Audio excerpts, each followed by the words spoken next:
ರಾಜ್ಯ ಸರ್ಕಾರ ಕಳೆದ ವರ್ಷ ಸಿವಿಲ್ ಇಂಜಿನಿಯರಿಂಗ್ ಆಕ್ಟ್ ಅನ್ನ ಜಾರಿಗೆ ತಂದಿದೆ. ಈ ಆಕ್ಟ್ ರಾಜ್ಯದ ಸಾವಿರಾರು ಸಿವಿಲ್ ಇಂಜಿನಿಯರ್ಗಳಿಗೆ ಸಂತಸವನ್ನ ತಂದಿದೆ. ರಾಜ್ಯ ಸರ್ಕಾರ ಕರ್ನಾಟಕ ಸಿವಿಲ್ ಇಂಜಿನಿಯರ್ಸ್ ಆಕ್ಟ್ 2024 ಈ ಕಾಯ್ದೆಯನ್ನ 2024ರಲ್ಲಿ ರಚಿಸಲಾಗಿದ್ದು 2024ರ ಮೇ 27ರಂದು ರಾಜ್ಯಪಾಲರು ಅನುಮೋದನೆಯನ್ನ ನೀಡಿದ್ದಾರೆ. ಇದು ವೃತ್ತಿಪರ ಸಿವಿಲ್ ಇಂಜಿನಿಯರ್ಗಳ ನೋಂದಣಿ ಮತ್ತು ನಿರ್ವಹಣೆಯನ್ನ ನಿಯಂತ್ರಿಸುವ ಉದ್ದೇಶವನ್ನ ಹೊಂದಿದೆ. ಇದರಿಂದಾಗಿ ಸಿವಿಲ್ ಇಂಜಿನಿಯರ್ ಅಲ್ಲದವರು ಮನೆಗಳು ಹಾಗೂ ಇತರೆ ಕಟ್ಟಡಗಳು ನಿರ್ಮಾಣ ಮಾಡಲು ಕಡಿವಾಣ ಬೀಳುತ್ತೆ. ಇನ್ನು ಹಳ್ಳಿಗಳಲ್ಲಿ ಇಂಜಿನಿಯರ್ ಅಲ್ಲದವರು ಮನೆಗಳನ್ನ ನಿರ್ಮಾಣ ಮಾಡ್ತಾ ಇದ್ದು ಅಂತಹ ಕಟ್ಟಡಗಳು ಸಾಕಷ್ಟು ಗುಣಮಟ್ಟ ಇಲ್ಲದೆ ಇರೋದು, ಹವಾಮಾನ ವೈಪರೀತ್ಯಗಳಿಂದ ಆಗೋ ಅನಾಹುತಗಳು ತಪ್ಪೋದ್ರ ಜೊತೆಗೆ ಉತ್ತಮವಾದ ಮತ್ತು ಗುಣಮಟ್ಟದ ಕಟ್ಟಡ ನಿರ್ಮಾಣ ಮಾಡಲು ಸಹಾಯಕವಾಗಲಿದೆ. ಸರ್ಕಾರ ಇಂತಹ ಕಾಯ್ದೆ ತಂದಿರೋದು ಸ್ವಾಗತಾರ್ಹ. ಇನ್ನು ಸಿವಿಲ್ ಇಂಜಿನಿಯರ್ಸ್ಗಳಿಗಾಗಿಯೇ ಸರ್ಕಾರ ಈ ಆಕ್ಟ್ ತಂದಿರೋದು ಸಾಕಷ್ಟು ಉಪಯುಕ್ತವಾಗಿದೆ. ಮುಂದಿನ ದಿನಗಳಲ್ಲಿ ಗುಣಮಟ್ಟದ ಕಟ್ಟಡಗಳು ಜನಸಾಮಾನ್ಯರಿಗೆ ನಿರ್ಮಾಣ ಮಾಡಿಕೊಡ್ಲಿ ಅನ್ನೋ ಸದುದ್ದೇಶದಿಂದ ಸರ್ಕಾರ ಈ ಆಕ್ಟ್ ಅನ್ನ ತಂದಿದೆ.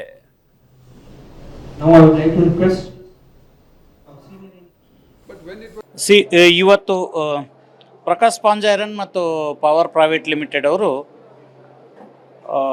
ಇಲ್ಲಿ ಟರ್ಬೋ ಸ್ಟೀಲ್ ಒಂದು ಬ್ರ್ಯಾಂಡ್ ನೇಮ್ದಲ್ಲಿ ಬರ್ತಾ ಇರುವಂತಹ ಸ್ಟೀಲ್ ಕಂಪ್ನಿ ಇದಾಗಿದ್ದು, ಈ ಕಂಪ್ನಿ ಅಡಿಯಲ್ಲಿ ಇವತ್ತು Karnataka civil practising civil engineers act ಅಂತ ಒಂದು ಕಾನೂನನ್ನು ಎನೆಕ್ಟ್ ಮಾಡಲಾಗಿದೆ ಕರ್ನಾಟಕದಲ್ಲಿ.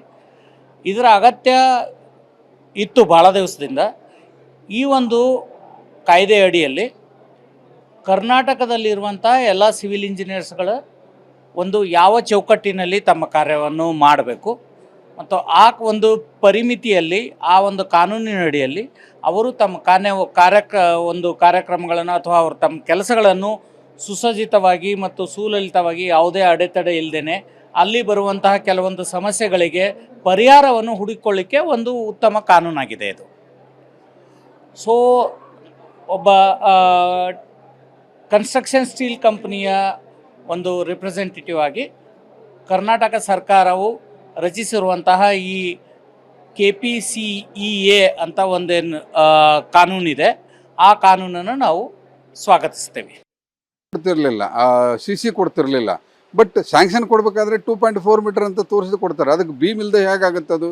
ಇಂಥವೆಲ್ಲ ಟೆಕ್ನಿಕಲ್ ಇಶ್ಯೂಸ್ಗಳನ್ನು ಇವಾಗ ಸಾಲ್ವ್ ಮಾಡೋದಕ್ಕೆ ಪ್ರಯತ್ನ ಮಾಡ್ತಾ ಇದ್ದಾರೆ ಒಂದೊಂದಾಗಿ. ಆಮೇಲೆ FAR ಇಶ್ಯೂ ತೊಗೊಂಡ್ರೆ ಸಣ್ಣ ಸೈಟ್ಗಳಿಗೆ FAR ಕಮ್ಮಿ ಇದೆ, ದೊಡ್ಡ ಸೈಟ್ಗಳಿಗೆ ತುಂಬ ಜಾಸ್ತಿ ಇದೆ. ಅದರಿಂದ ಏನಾಗಿದೆ, ಸಣ್ಣ ಸೈಟ್ಗಳು ಕಟ್ಟೋಕ್ಕೆ ಆಗ್ತಿಲ್ಲ, ರೂಮ್ಸ್ಗಳನ್ನು ಮಾಡ್ಕೊಳ್ಳೋದಕ್ಕೂ ಆಗೋದಿಲ್ಲ. ಇವೆಲ್ಲ ಕಾರಣಗಳಿಂದಾಗಿ ಆ ಪಾಪ ಸಣ್ಣ ಒಂದು middle class low class income ಗ್ರೂಪ್ನವ್ರಿಗೆ ವೈಲೇಷನ್ ಮಾಡಲಾರ್ದ ಗತಿ ಇಲ್ಲ ಅಂತ ಅನ್ನುವಂಥ ಸ್ಥಿತಿ ಬಂದಿದೆ. ಅವನ್ನ ರಿಲ್ಯಾಕ್ಸೇಷನ್ ಕೊಡಬೇಕು. ಅದೇ ದೊಡ್ಡ ಪ್ಲಾಟ್ ಆದರೆ 3.25ವರೆಗೆ FAR ಇರೋದು, ಸಣ್ಣ ಪ್ಲಾಟ್ಗಳಿಗೆ ಬರೀ 1.75 FAR ಇದೆ. ಇವನನ್ನು ಸರಿಯಾಗಿ ಒಂದೇ ರೂಪದಲ್ಲಾದರೂ ತರಬೇಕು. ಇಲ್ಲ ಅಂತಂದರೆ ಸಣ್ಣ ಸೈಟ್ಗಳಿಗೆ FAR ಜಾಸ್ತಿ ಮಾಡಿ, ದೊಡ್ಡ ಪ್ಲಾಟ್ಗಳಿಗೆ FAR ಕಡಿಮೆ ಮಾಡಿಬೇಕಾದ್ರೆ ತೊಂದರೆ. ಇದು Karnataka professional civil engineers act ಅಂತೇಳಿ ಲಾಸ್ಟ್ ಇಯರ್ ಇದನ್ನು ಆ್ಯಕ್ಟ್ ಪಾಸಾಗಿದೆ. ಇದು ಬಂದ್ಬಿಟ್ಟು ನಮ್ಮ ಕರ್ನಾಟಕ ಸ್ಟೇಟಾಗೆ ಪ್ರತಿಯೊಂದು ಡಿಸ್ಟಿಕಲ್ಲಿ ಯಾರ್ಯಾರು ಪ್ರಾಕ್ಟೀಸ್ ಮಾಡ್ತಿದ್ದಾರೆ ಅವರೆಲ್ಲ ಇದ್ರೆ ಎನ್ರೋಲ್ ಮಾಡಬೇಕಿರುತ್ತೆ. ಸೊ ದಟ್ ಏನಾಗುತ್ತೆ, ನಾಳೆ ಬೆಳಗ್ಗೆ ಅವರಿಗೆ ಒಳ್ಳೆಯದು ಕೆಟ್ಟದಕ್ಕೆ ಅಸೋಸಿಯೇಷನ್ ಇರುತ್ತೆ. ನಮಗೆ ಇದು ಆ್ಯಕ್ಚುಲಿ ಇಷ್ಟು ವರ್ಷ ಇದ್ದಿಲ್ಲ, ಇದು ಲಾಸ್ಟ್ ಇಯರ್ ಇದು ನಮಗೆ ಆಗಿರೋದ್ರಿಂದ ಇದು ಪ್ರತಿಯೊಬ್ಬ ಇಂಜಿನಿಯರ್ಸಿಗೆ ಭಾಳ ಹೆಲ್ಪ್ಫುಲ್ ಆಗುತ್ತೆ. ಇನ್ನು ಬರೋ ಫ್ಯೂಚರಲ್ಲಿ ನೆಕ್ಸ್ಟ್ ಬರೋ ಸ್ಟೂಡೆಂಟ್ಸ್ ಆಗಿರ್ಬೋದು, ನೆಕ್ಸ್ಟ್ ಬರೋ ಜನ್ರೇಷನ್ಗೆ ಭಾಳ ಹೆಲ್ಪ್ಫುಲ್ ಆಗುತ್ತೆ. ಇದು ಬಂದ್ಬಿಟ್ಟು ಪ್ರಾಕ್ಟೀಸ್ ಮಾಡೋದ್ರಲ್ಲಿ ನಮಗೆ ರಿಸ್ಟ್ರಿಕ್ಷನ್ಸ್ ಎಲ್ಲ ಮೇಂಟೈನ್ ಮಾಡಿದ್ದಾರೆ.